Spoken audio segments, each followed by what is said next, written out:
Hi, this is Sue with Homestead Dreamers. I'm out here in my garden this morning, gonna give you a tour. This is my lettuce bed. And here we have curly kale from last year that's going to seed, and I'm gonna let it. I'm gonna give you a shot of the overview of the garden. There you go. Shows about 10 beds going up the side of the yard. One hugelkultur bed that I made, and I'll talk about that when I get there. This glorious thing is my strawberry bed, and it's loaded with flowers. The plants are standing right up straight and happy. I've got strawberries starting to form. I am very excited. And what I did last year was I buried the whole thing with leaves. You can see all the leaves down there. I buried it all with leaves and left it covered all winter, and in the spring they started coming up and all the healthy ones poked on through, and they are very happy, and so am I. This is my hugelkultur bed. You may remember, if you saw the pictures, that I had dug down 3 feet deep, 3 feet wide, and 8 feet long to make a hole. I filled it with pretty big chunks of logs, and then branches and twigs, then leaves, and then I covered it back up with the soil, covered that with compost, covered that with leaves, and put mulch on top, the wood chips actually, and then I planted it. And I've got carrots and eggplant and peppers all coming up in here, and we shall see if the hugelkultur does what it's supposed to do, holds the moisture, feeds from below and above. It's supposed to be better in later years, because in the beginning it might deplete the soil of some nitrogen while the wood chips decompose. But I've been giving it organic fertilizer, so that should help. This is my onion bed. These are Egyptian walking onions, which I planted a full year ago, and they went through the winter and reseeded themselves and came back.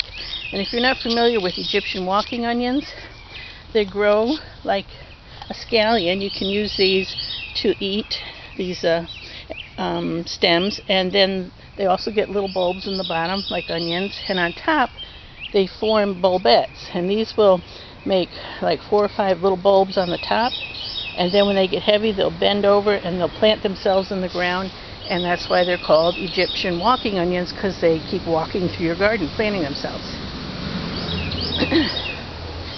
This bed, and by the way, this is a back to Eden type method I'm using with all the wood chips. This has watermelon and these heirloom tomato plants. I started them all in my greenhouse from seed, and I've got all different kinds: mortgage lifter, sweet 100s, let's see, I got them on this side too, yellow pear, Rosso, beefsteak, Amish paste. I've got zebra. I've got all different kinds. And here I have parsnips that came back from last year and are looking very happy in the wood chips. This bed I planted with broccoli and turnips, and the slugs got to them. You can see it's eaten away. So I put out little pans of beer, supposed to catch them. We'll see how that works. I only caught one last night. Maybe Blue Moon isn't their brand, I don't know, but that's what I'm trying to do there. This is my pea bed, and I think that's a carrot that came back. It's awful thick stem though, so I'm not sure. I let it be in case it's a carrot. But anyway, there's peas in here, and I planted some cucumbers as well in there.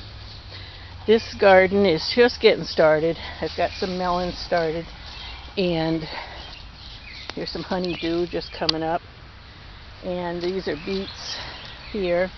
And as soon as I see the plants getting a little bit established, I'm going to cover them with the wood chips as well to hold all the moisture in. Cabbage that came back from last year, and beets. We'll see how they do. This is my little pear tree. This is what I optimistically call my orchard. I have a pear tree here, Back there, I have a new little Granny Smith apple tree I planted. And that's a lovely cherry that gives me cherries. That's another cherry. This right here is an Asian pear I just planted. And way back by the greenhouse where that white stick is, I have another little apple tree. Winoche Early Apple, I think it's called. Trying not to jiggle when I walk because I know it's bad. And back there I have another apple tree. Okay. Now in my top bed I have pak choy, radishes, Swiss chard. There's a grapevine right there. I have another one in the back. This is my little fairy garden. And where the white posts are, I have either fruit trees or berry bushes planted. I have 5 raspberry, 3 blueberry, 2 thornless blackberry, and 2 boysenberry. This bed, I've just put corn in. I got the newspaper down. It's a new bed. Covered it with the mulch, wood chips. So I've got that going. We'll see how that does. Back here is my little cheapy greenhouse, but it's done well by me. I had a lot of peppers and tomatoes starting here, plus some flowers.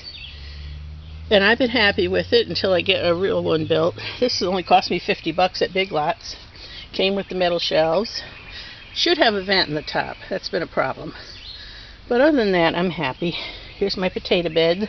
I put them in old recycling bins, and I really overplanted it, so I'm probably going to have to try to divide it out into another barrel or something. Hope I don't kill them in the meantime doing that. I have herbs here, rosemary, you know what that is. I can't think of the name of it. More mints and herbs and basils here. Yeah, it's a tray I had some flowers started in that I put out here to get acclimated. And these are 3 cups of plants I'm waiting for my daughter to pick up of green peppers and tomatoes. This is my rhubarb, one of them, doing very nicely this year. Last year they were skinny little puny things, and I let them go like you're supposed to. Rose bush coming along. This is my shed. I got a nice little shed that we put up a couple years ago. And on the other side of the shed, under the window, I have another rose bush and another rhubarb. Back here in the corner, I'm starting another compost pile. I just used up my other one. So I want to use my wood chipper and put everything through it to get it chopped up even more so it will decompose faster. I do put my kitchen scraps through the blender, so they are already pretty well cut up before they get out here. This is a little pecan tree. It's been here about 8 or 10 years. Needs a mate before it does anything, and I'll probably be sorry I planted it because it's going to get huge. And these are 2 shower doors I want to make into cold frames, so I've kind of hung on to those. There's the length of the garden over there. We only have about 9,999 square feet in our lot, so we don't have a big lot. It's under 10,000, less than a quarter acre.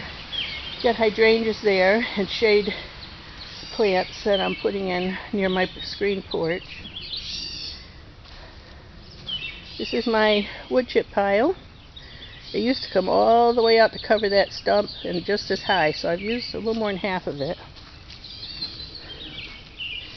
And here are my boysenberry plants, that one and that one. Now, if I could figure out how to splice 2 tapes together, we should pick up with me out in the front gardens. I'll see you then.